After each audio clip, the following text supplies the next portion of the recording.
কেউ বলছে আমি পীর, পীরের তো অভাব নেই। ও ভাই, রাতারাতি পীর হচ্ছে এখন, দেখেছেন? পীর হয় না, হয় না, রাতারাতি পীর। ঝুলির ভিতরে বিড়াল মার হয়ে গেছে। এতদিন ধরে আন্দোলন, স্লোগান, দেখো কি করেছি আমরা, চেয়েছি লেইনি, শেষমেশ বলছে আল্লামা পীর ডিগ্রিটা নেওয়ার জন্য। কেন? মাল খামাবে, মাল। সব প্রশ্ন কিন্তু মালে। আমরা যে ফুরফুরা সিলসিলা মানি, আচ্ছা বলুন তো, আমাদের ফুরফুরা সিলসিলা এনারা কেউ পীর দাবি করেছেন? এনারা বলেছেন আমরা যাদের ভালোবাসি আজকের স্টেজে আসবেন পীর আল্লামা ওমর সিদ্দিকী। হুজুর নিজে কি পীর বলেন? উনি বলেন পীর জাদা। পীর জাদা, পীর ছিলেন কে? আল্লামা আবু বকর সিদ্দিক, যিনি জামানার মুজাদ্দিদ, যুগ সংস্কারক। 1000 বছরের মুজাদ্দিদ মুজাহিদ হাসানী হুজুর পাঞ্জাবে শুয়ে আছে। মানে এনাদের লাইনটা আলাদা, এনাদের চেনটা হলো কুরাইশ। কোথায়? মক্কা। যদি এনআরসি হয়, এখান থেকে যদি 2000 বছর আগেকার যদি এনআরসি করে যে 2000 বছরের কাগজপত্র দাও, তাহলে একটাও ফুরফুরা শরীফ পীর জাদারা কেউ থাকতে পারবে না, সব আরবে চলে যেতে হবে। ঠিক না বেটি? কুরাইশ বংশ তো, পাগল জানে না। আর তুমি আমি আপনি এখানকার বংশ কি করে পীর হই? হ্যাঁ হবে, পীর হওয়া যায়, সেই রকম আমল চাই, এলেম। আপনি উঠে স্টেজে উঠে লোকের নামে গীবত, গিল্লা, এ ভালো না, সে ভালো না, আমি একাই ভালো, ফিতনা ছড়িয়ে ছড়িয়ে সর্বনাশ করে পীর হয়ে বসে। আর তার অনুগামীরা রাগ করেন না, কেন? বাস্তব কথা বলছি, যেহেতু এই লাইনে আছি দীর্ঘদিন, এই লাইনে আছি, ওদের ভক্তবিন্দুরা সব ফিতনা। বাস্তব কথা বলছি, কি করে ফিতনা হয়? মানে কেউ কেউ ফিতনাবাজ, কেউ কেউ আবার ওয়াদা ভঙ্গকারী। আমাদের ফুরফুরা হুজুর এনারা আপনাদের হাদিয়া দেন, হাদিয়া। ওরা যেটা বলতে চায় যে ওরা হাদিয়া চেয়ে নেয়, আমরা চেয়ে নিয়ে নিই, ভালো করে বুঝবে। ওরা ওয়াদা করবে আর দেবে, আর টাকা চেলো হারাম। তুই যে ওয়াদা করলি, ঠিক না বেটি? টাকা চেয়ে নেওয়া এটা জায়েজ আছে, ইসলাম জানেন না, জানতে হয়। টাকা কোন জায়গায় চেয়ে নিতে নেই, আর কোন অংশের টাকা চেয়ে নিতে নেই, এর ব্যাখ্যা, এর ওয়াজ আলাদা। আমি ওদিকে যাব না আমার বন্ধুরা, আমি যেটি আপনাকে বোঝাচ্ছি খুব ভালো করে বুঝবে। দ্বিতীয় আসমানে গিয়ে আল্লাহর নবী ঈসা রূহুল্লাহর সাথে দেখা করে উনি তৃতীয় আসমানে চলে গেছে। তৃতীয় আসমানে যিনি আছে তিনি আর কেউ নন, পৃথিবীর 1 নম্বর নয়, 2 নম্বরে যার চেহারা সুন্দর বেশি, ওই নবীটির নাম হলো নবী ইউসুফ আলাইহিস সালাতু ওয়াস সালাম। ইউসুফ নবীকে দেখতে সুন্দর বলা হয়েছে। তৎকালীন মিশরের বাদশা আমেনহেতেপের রাজদরবারে তাকে প্রদর্শন করিয়ে মিশরের মেয়েরা হাতে আঙ্গুল কেটে দিয়েছিল। ইসলামিক পণ্ডিতরা লিখে দিয়েছে, ওই যুগে যদি আমার আপনার নবী, আমার আপনার জগৎগুরু, বিশ্বগুরু নবী রাসূলুল্লাহ যদি ওই নবী ইউসুফের বদলে যেত, গোটা মিশরের মেয়েরা হাতের আঙ্গুল না কেটে এদের কলিজাগুলো কেটে কেটে ফেলে দিত। এত সুন্দর করে আমার নবীকে বানিয়েছে। ওই নবীর সাথে দিদার করলেন, সাক্ষাৎ করলেন, চতুর্থ আসমানে গেলেন, ইদ্রিস আলাইহিস সালাম সাক্ষাৎ করলেন, ওখান থেকে পঞ্চম আসমানে গেলেন, হযরত হারুন আলাইহিস সালামের সাথে সাক্ষাৎ করলেন, ওখান থেকে ষষ্ঠ আসমানে গেলেন, উনি ওখানে হযরত মুসা কালিমুল্লাহ হুজুরের সাথে সাক্ষাৎ। মুসা কালিমুল্লাহ মারাত্মক একজন নবী, যিনি মালাকুল মউতকে থাপ্পড় দিয়েছিলেন। বলুন সুবহানাল্লাহ। এই পৃথিবীর এরকম কোন নবীর সাহস আছে, কোন ব্যক্তির সাহস আছে আজরাইলকে মারবে? আচ্ছা বলুন তো, আপনাদের আমার আলোচনা বুঝতে পারছেন তো? কোনো সমস্যা হয় না তো ভাই? হ্যাঁ, একটু ব্রেন খাটিয়ে বুঝতে হয় কোথা থেকে কোথায় নিয়ে যাচ্ছি, আশ্চর্য হয়ে যাবে। হযরতে মালাকুল মউতকে থাপ্পড় মেরেছে কে? মুসা আলাইহিস সালাতু আসসালাম। খুব ভালো করে বুঝবে, এই রকম সাহস পৃথিবীর কোন ব্যক্তির হতে পারে? হতে পারে কি? এই ক্ষমতা দিয়েছে মুসার মারাত্মক রাগ। উনি যখন রেগে যেতেন চুলের পাগড়ি মানে পাগড়ি ভেদ করে চুল দাঁড়িয়ে দিতেন। বলুন সুবহানাল্লাহ। আমার ভাই সবেরা, উনি ওখান থেকে সালাম করে মুসাফা করে সাত আসমানে চলে গিয়েছে। আল্লাহর কোরআন বলে দিয়েছে, আমার আশরাফ আলী থানভী হুজুর লিখে দিয়েছে, এই সাত আসমান নামক আসমানটি লাল ইয়াকুত পাথর দ্বারা আমার আল্লাহ তৈরি করেছে। লাল ইয়াকুত পাথর দ্বারা, পাথর দিয়ে আসমান তৈরি করেছে। আজান হচ্ছে, একটু বিরত দেন আজানের সময়, কথা বলতে নেই। লাউড স্পিকারটা বন্ধ করলে মানে ভালো। বন্ধ করা আছে? যাক যাক, তাহলে সমস্যা নেই। মানে এটা বন্ধ করা মানে কথা বলা হচ্ছে না, আমরা যেহেতু আলোচনা চালিয়ে যেতে হবে, বাইরে আজানের কোনো সমস্যা নেই। আমার ভাই সব খুব ভালো করে শুনবেন, আমি যেটি আপনাকে তথ্য দিচ্ছি, ওই সাত নবক আসমানে লাল ইয়াকুত পাথর দ্বারা নির্মিত। শুধু তাই নয়, ওই আসমানের উপরে একটি ঘর নির্মিত আছে, ঘর নির্মিত, ওটাও লাল ইয়াকুত পাথর দ্বারা নির্মিত। লাল ইয়াকুত পাথর দ্বারা নির্মিত ওই ঘরটা আর কোন ঘর নয়, ওই ঘরটি হলো বাইতুল মামুর।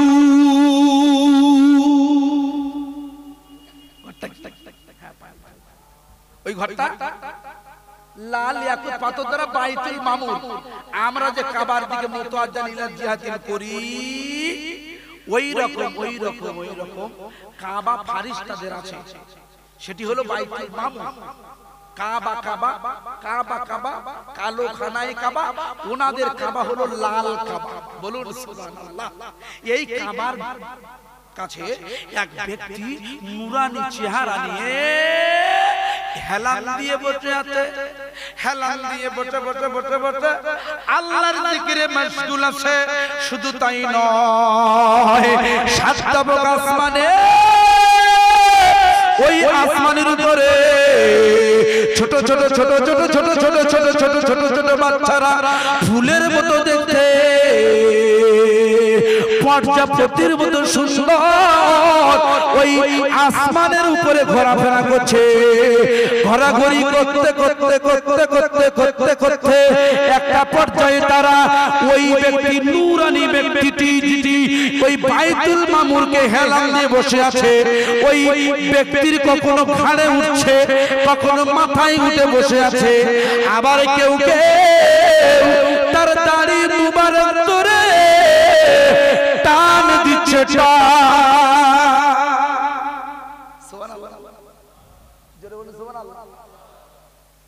আপনি অবাক হয়ে যান, আল্লাহ রাসূল আল্লাহর হাবিব মদিনার মসজিদে নামাজ পড়ছে, হযরতে হুসাইন ঘাড়ের উপরে বসে। কার উপরে?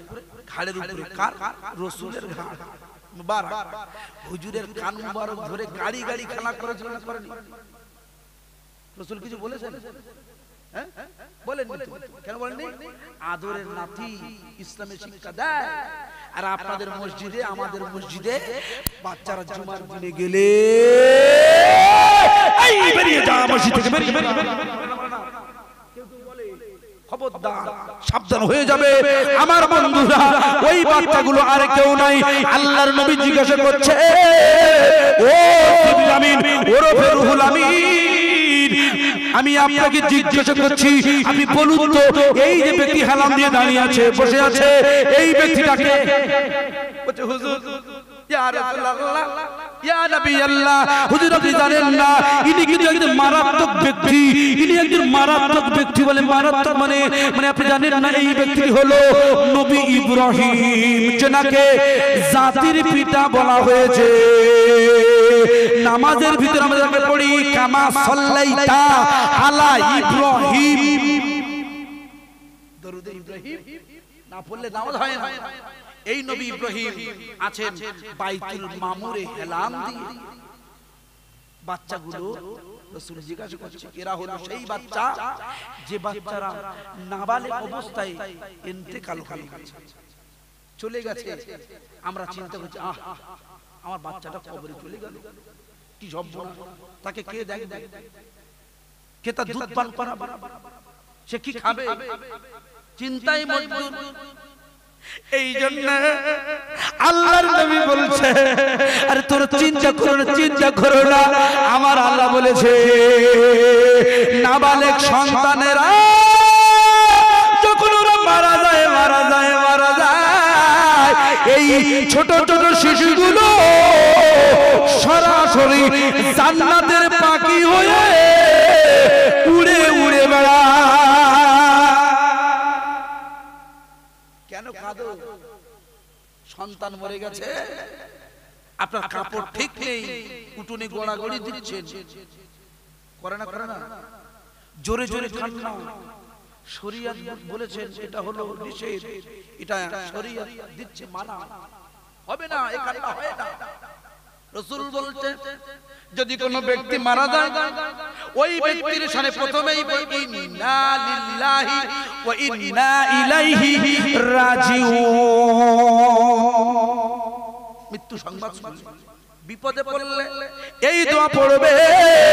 আর আপন যদি কেউ যদি মারা যায়, দুঃখ যদি আপনার মনে আসে, কারণ আমরা মানবিক, আমরা আন্তরিক, আমাদের দুঃখ লাগে, আমাদের পিতা মারা গেল, আমার মা মারা গিয়েছে, দুঃখ লাগবে।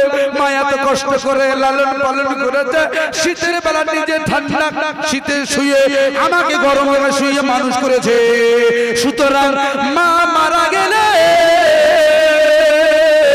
দুঃখ লাগবে, অন্তরে চোখে পানি আসবে, কিন্তু আপনি জোরে জোরে লাউড স্পিকারে কান্না করতে পারেন না। যদি কান্না করতেই হয় ইসলামিক নিয়মে আপনি কাঁদবেন অন্তর থেকে, যে অন্তরটা এখানে, এই অন্তরটা যখন কাঁদবে আর অটোমেটিকলি অন্তরের রশ্মি আপনার চোখ দিয়ে বেরিয়ে যাবে, বেরিয়ে এই কান্নাটি আল্লাহর নবী বলেছে এটি হলো সুন্নতি কান্না। আর হাউমাউ করে কাঁদি, কি আশ্চর্য! শরীয়ত বলছে এটা কঠোর নিষেধ, এই কান্না করা যাবে না। আমার ভাই হুজুর আমার নবী ইব্রাহিমের কাছে গেলেন, সালাম দিলেন, উনি উঠে দাঁড়িয়ে গেলেন। জাতির পিতা বসেছিলেন, উনি সালাম দেওয়ার সাথে সাথে উনি উঠে দাঁড়িয়ে গেলেন, হুজুরকে ওয়েলকাম জানালেন, স্বাগতম জানালেন, হুজুরকে মারহাবা দিলেন, মারহাবা দিলেন, দিয়ে বলছেন আপনি আমার সন্তান, আপনাকে মুবারকবাদ, আল্লাহ আপনাকে আখেরি পয়গম্বর বানিয়েছে, আপনি আমার নাতি।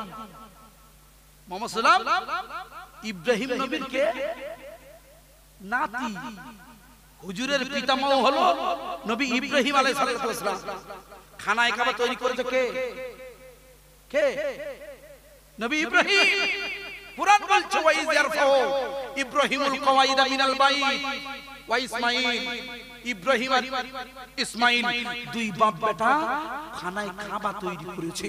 আমার বন্ধু, এই আলোচনা আলাদা, আমি আপনাকে যে জায়গাটায় নিয়ে যাচ্ছি মনে করে দেখুন, ওই জায়গাটা এটি হলো সাত আসমানের জায়গা, এটি লাল ইয়াকুত পাথর দ্বারা নির্মিত হয়েছে। ওখানে সালাম কালাম দিয়ে উনি রওনা শুরু করেছে, রওনা করতে যেতে ঊর্ধ্বকাশে পৌঁছচ্ছে, ঊর্ধ্বকাশে আরো উঁচুতে চলে যাচ্ছে, সাত আসমানটা ফেলে দিয়ে আরো উঁচুতে চলে যাচ্ছে, যেতে দেখে একটি জায়গা, ওই জায়গাটির নাম হলো সিদরাতুল মুনতাহা। জোরে বলুন সুবহানাল্লাহ। সিদরাতুল মুনতাহা আপনারা মেয়েরাদের ওয়াজ শুনেছেন অনেক আলেমের মুখে, আমি গুনাহগার হয়তো কত ভালো করছি না, তবে যতটা তথ্য দেওয়া যায় ইনশাআল্লাহ খতিয়ে খতিয়ে আমি দিচ্ছি। এই সিদরাতুল মুনতাহা হলো, আমরা মনে করতাম, আপনি মনে করতেন হয়তো এটা একটা বিশাল জান্নাতি মাকাম, এটা ইমারত, হয়তো হয়তো আপনারা যেটা ভেবেছেন, কিন্তু না, ভুল। আপনার ভাবনা ভুল। আপনার ভাবনা সঠিক তখনই হবে যখন সিদরা শব্দকে অর্থ করবেন। সিদরা মানে হলো একটা কুল, টক কুলের টক কুল, যে কুল, এই কুলটাকে আরবিতে বলা হয়েছে সিদরা, কুল বৃক্ষ বুঝলেন। আর মুনতাহা শব্দের অর্থ হলো সীমানা, অর্থাৎ কুল বৃক্ষের সীমানা, মারাত্মক কুল গাছ নিয়ে এই সীমানাটি গঠিত। এই কুল গাছটি এত প্রকাণ্ড, জিবরিল আমিন বলেছেন, ইয়া রাসূলুল্লাহ, ইয়া হাবিবাল্লাহ, হুজুর আপনি তো প্রথম এলেন এখানে দুনিয়া থেকে, আমি তো লাগাতার এখানে আসি। এখানে একটি বর্ডার আছে, কুল বৃক্ষের বর্ডার, যেটাকে সিদরা বলা হয়েছে। এই বর্ডারের চেয়ে, এই বর্ডারের আগে আমি জিবরিল আমিন, আমি যেতে পারি না আর আগে। কিন্তু আপনি যাবেন, আপনি মানব, আপনার দেহে মাংস, রক্ত, গোশত এটা আছে পার্থিব জীবনে, কিন্তু আসল পর্যায়ে রাসূল হলেন নূর। রাসূল হলেন নূর, নূর দিয়ে তৈরি। আল্লাহর ফারিস্তারাও নূর দিয়ে তৈরি, কিন্তু এই সীমানা অতিক্রম করতে পারছে না। বর্ডার, এই বর্ডারটা অতিক্রম করতে পারছে না। কেন? জিবরিল আমিন পাচ্ছেন না, আমার নবী পারবেন কেন? এই জন্য পারবেন, আল্লাহর রাসূল তিনি আব্দুহু ওয়া রাসূলুহু। লাকাদ খালাকনাল ইনসানা ফি আহসানি তাকবীর। আল্লাহর কোরআনে 3 বলছে, পৃথিবীর জমিনে আমি মানুষ জাতিকে উৎকৃষ্ট করে বানিয়েছি। ওখানে জিনের নাম আসেনি, ফারিস্তার নাম আসেনি, প্রেতাত্মার নাম আসেনি, অন্য কোন ডাইনোসরের নাম আসেনি, নাম এসেছে কার? মানুষের। এই জন্য ওটা টপকাতে পারে, যাই তাই